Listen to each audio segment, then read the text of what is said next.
Okay, welcome back. Now I'm going to show you a betting strategy that the Dice Coach, that'd be me, what I use when I go to the casino. We're going to say for intents and purposes this is a $10 game. So my initial bet is going to be $10. And if I do get a 7 or 11, I'm going to stack it, just like we talked about in the previous video.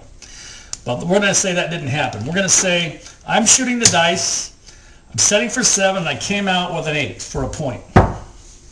So my next move is now I'm going to take full odds behind the line, and we're going to say for all intents and purposes it's 3x, 4x, 5x. And as you know, 5x on an 8 would be a $50 bet back here. So we'll put $50 back here. And then I personally like to cover all the box numbers when I'm shooting. So it's a different. I wouldn't do this on a random roller. I have a different strategy for random rollers. So I'm going to put out 50. In this case, I'm going to put $52 across. So I get all the numbers covered. And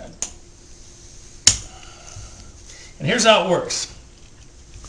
As the numbers hit, you're going to collect. So it's an odd number. Got $10 in 9, you just hit the 9, it's going to collect $14. You're going to put that in your rack. That goes in the rack. You hit a 6. We showed you previously how to mark the chart the tables with your chips, so you're going to know which numbers you've hit and which numbers you haven't. So that's going to pay $14. They're going to drop you 15 and they're going to collect 1. Now let's suppose the 9 hits again. I've got paid for, that's paid for bet. So I'm going to drop $1 to the dealer. This pays 14 for 1, so here's your $14. 15, that 10 is 25, and it's going to go to quarter. That's the second hit. The 10 hits, it pays $18. You're going to collect $18 because it's the first hit. That bet is paid for. Let's just say it hit again right back there. Second time on the 10, you're going to go to $25 here.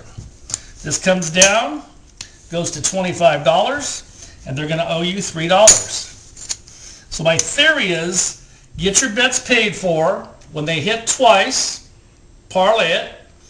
On the third hit, you're going to collect. Yes, Pablo? It's called, you call it a power press. It's a power press, Complete right. power press rather than one unit at a time. Absolutely. And if you didn't want to do that, you want to be more conservative, you could go up 1 unit at a time. But you've got to get money off the table to win, to beat the house, okay? So, but my personal preference is collect, press, collect, press. Now, you're going to get to a situation on a long roll, you're going to have a lot of money out here. And you're going to go, wow, I got like $500 or $600 out there. And if you do, then in that case, if you're uncomfortable, take part of that money down. You could even go back to the original $52 and start over again and immediately start pressing, because you want to capture as much money off the table as you can. So, but you have to do it within your means, within your comfort zone and your bankroll. So you collect on the first one, press the second one. Collect on the third one, press the fourth one, just like that. Go ahead, Pablo, question? Just to mention again that that's the reason that you track even what you do, the numbers that you hit. And that's why it's so important. If you haven't watched the video on tracking shooters, you need to watch that video. Absolutely. And practice it so you can do it easily and quickly while you're shooting, because then you will know when to go up and when to go down. Absolutely. Like the other day at Treasure Island, I had a 20 number hand, and I knew exactly where I was in the scheme of things, so I knew what to press and what hadn't been, pressed and what hadn't. And then that particular case, out of 20 numbers, I didn't hit 1 8 or 1 9, and it was kind of funny because there's 5 ways to make it. So I didn't press the 8. Well, don't press any numbers that don't hit, because you got idle money sitting out there. The same thing happened to the Dream Team down at Harris. That's right. The 8 never hit in 20-some rolls. Yeah, it was like 17 9s hit though. That's when we had that thing pressed up to $3,000 from a $10 bet. So as you can see, it really does work. All right, so do it within your comfort, and hey, good luck in the casinos. Let me know how you do. Give me a video. Thank you. Give me an email. Thank you for your time. I've got the video. You send me an email. Thank you.